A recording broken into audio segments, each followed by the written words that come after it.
Welcome and thank you for joining this session on developing cultural competence. Today we'll explore practical skills for communicating across diverse cultures and why they matter.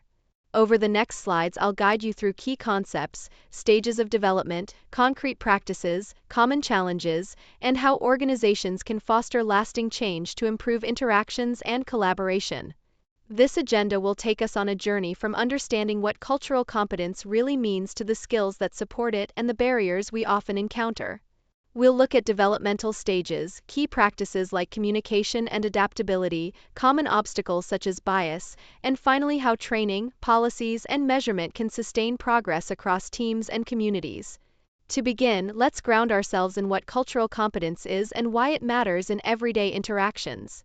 This section sets the stage for the rest of the presentation by clarifying terms and outlining the practical importance of developing awareness, respect, and effective skills when we engage with people from different cultural backgrounds.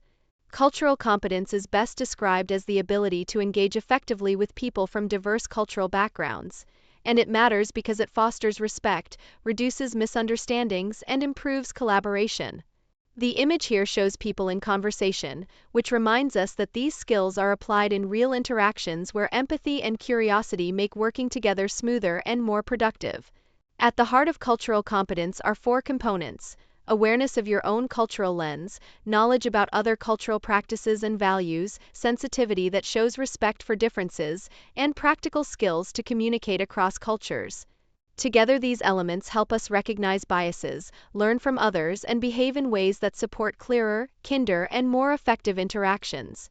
When cultural competence is practiced well, teams work better, conflicts decline, client relationships strengthen, and environments become more inclusive. The photo of colleagues collaborating captures how these benefits show up in daily work. People feel heard, trust grows, and diverse perspectives contribute to stronger outcomes for organizations and the communities they serve. Next, we'll explore the stages of cultural competence development to understand how individuals and organizations progress from limited awareness to meaningful proficiency.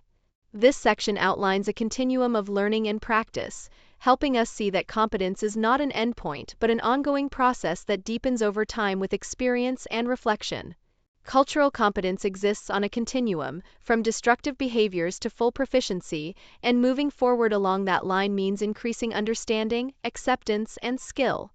The colorful crowd visual helps illustrate the range of attitudes and capabilities we encounter, reminding us that progress is gradual and that supportive environments can accelerate growth toward more inclusive interactions. A key part of progressing is recognizing unconscious bias and ethnocentrism, which quietly shape our perceptions and judgments. These hidden attitudes can create barriers unless we intentionally surface and examine them. Building awareness allows us to replace automatic assumptions with curiosity, reducing misinterpretations and opening space for more objective, respectful cross-cultural engagement. Moving from awareness to proficiency requires ongoing learning, honest self-reflection, and regular practice. Continuous education deepens our cultural knowledge, reflecting on personal experiences uncovers blind spots, and applying new skills in everyday situations helps transform awareness into reliable habits that produce respectful and effective communication across cultural lines. Now we'll focus on the practical skills and daily practices that support cultural competence, so you can apply them immediately. These next sections highlight active listening, communication strategies, adaptable behavior, and authenticity, offering concrete ways to interact more thoughtfully and effectively across cultural differences in both personal and professional settings.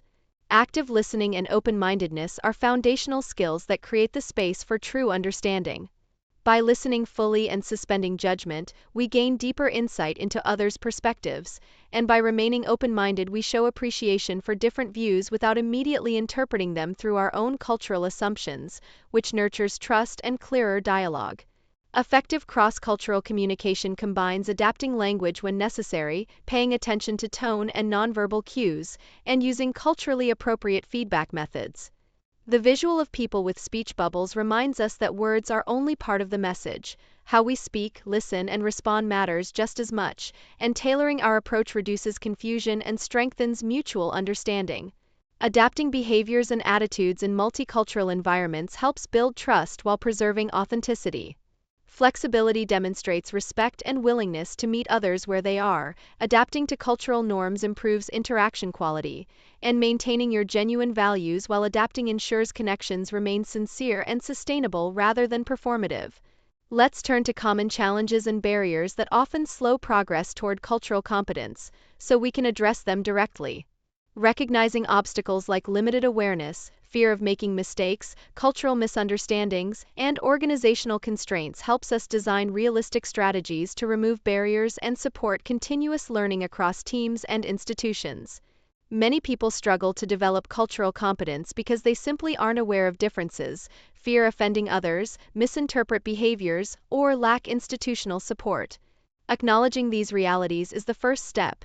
With encouragement, safe spaces for dialogue, and resources to learn, individuals can overcome hesitation and organizations can remove structural barriers to growth. Overcoming stereotypes and prejudice depends heavily on education, open dialogue, and cultural exposure. Learning opportunities help dispel assumptions, honest conversations encourage empathy and shift attitudes, and expanding real-life encounters with diverse cultures reduces fear and builds appreciation, all of which contribute to more equal and respectful relationships over time. Now we'll explore how organizations and communities can foster cultural competence at scale, because individual effort is most effective when supported by systems. This section highlights the practical levers, training, inclusive policies, assessments, and feedback that help embed cultural competence into everyday practice and sustain improvement over the long term.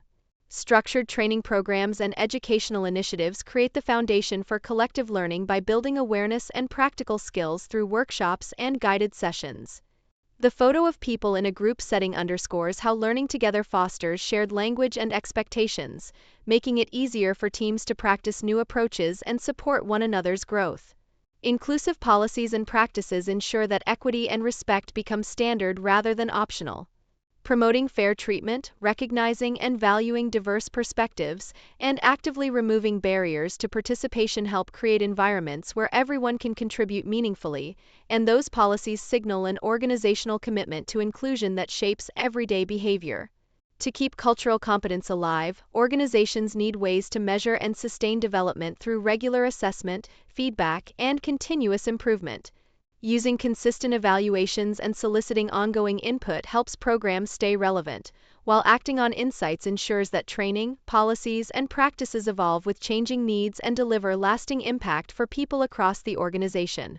In conclusion, cultural competence is a dynamic skill set that requires ongoing attention, practice, and institutional support.